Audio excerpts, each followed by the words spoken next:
Good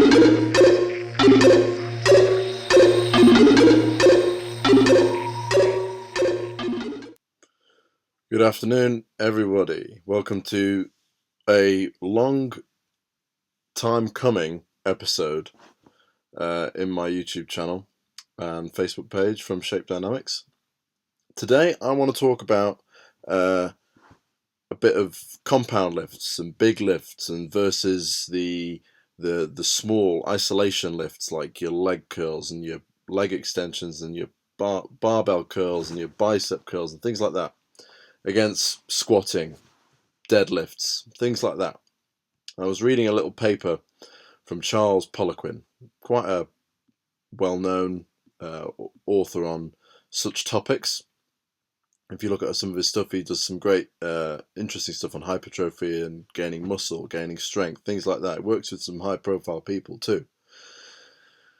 And I came across a piece of work.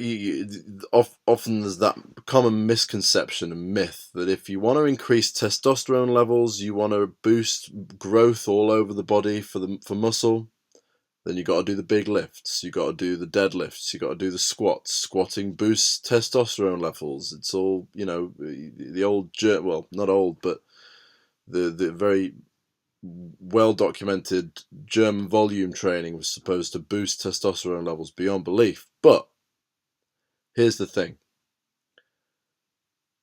A gentleman called Dr. Stuart Phillips did an interview on the internet, and he's been doing some research along with some people at Loughborough University, and actually testing testosterone levels and hormone increases following those exercises, following doing squats and deadlifts, found very little overall increase in testosterone levels throughout the body. Now, yes, those big lifts give you the edge when it comes to building muscles around the legs and the core, and it engages your core, especially if you don't wear a lifting belt. It really helps you get a strong core, strong back, strong legs, strong glutes. Whether or not your squats help your bicep curls in terms of growing your biceps and growing your triceps is a little bit hit and miss. The actual elevation in hormone levels are found in the muscles exercised, but there's nothing really to suggest any significant elevation in testosterone levels in the area that wasn't exercised. So, this brings me on to my next point. If you're doing compound lifts, which you should be doing for overall strength and, building some big muscles and gaining some big time strength, then that's good. Keep doing those. I do compound lifts all the time. I start every workout with compound lifts. However, there is definitely still a place for those small isolation exercises like the bicep curl, tricep extension, things like that. Because if you want a rounded physique and you want your goals to be met, then you've got to do all the exercises that are going to give you the edge. So it's all very well doing pull-ups and pull-ups and pull-ups. That's fine. You're going to get really good at pull-ups. But if you want to do a bit more, you want to pull harder, you want to push harder, then those isolation exercises are going to really help round off whatever your goals are. So if your goal is to get your tricep bigger, then fair enough. Do the close grip bench press. It's going to be really good. It's going to work your chest too, but it's going to really help with those triceps. But don't rely on it alone. I firmly believe that a workout should incorporate both compound exercises and isolation exercises to really help develop that muscle. For example, if you're a sportsman and you want to run fast, jump high, whatever, then of course you're going to practice whatever you're doing. You're going to practice explosive strength. You're going to practice your endurance. But why not get the smaller muscles and make them good as well?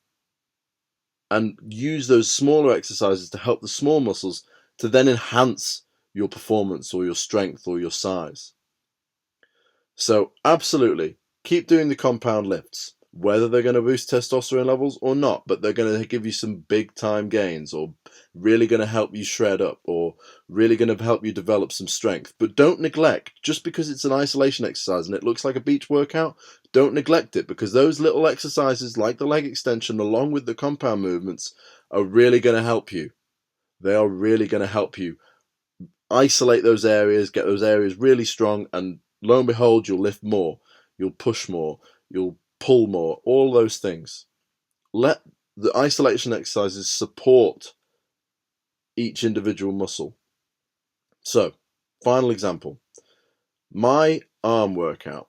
If I ever do have an arm day, or if I ever do a back and bicep day, or ever do a chest and tricep day, then of course I start with the compound movements when I'm doing a chest or a back. But if I'm just doing an arm day, I'll still start with some pull downs or some pull-ups, just to get the whole movement, get the blood into those areas, and really get all the muscles firing around there. And lo and behold, you get a better pump, you get better feeling, you feel like the muscles worked harder, because the blood's going to all things around there, and you're not just isolating. So I'm not saying just do isolations on their own. I'm not saying do compound movements on their own. I'm saying let the two help each other. That's my point for today. I've found, in my experience over the past couple of weeks and months, doing the compound movements, if I'm talking about arms or I'm just talking about legs, hit the compound movements hard, hit the squats hard, but also don't just leave it at that. Get the leg extension. That's going to help you squat. It's going to help you gain size. My point for today. Hope that's helped. See you all soon.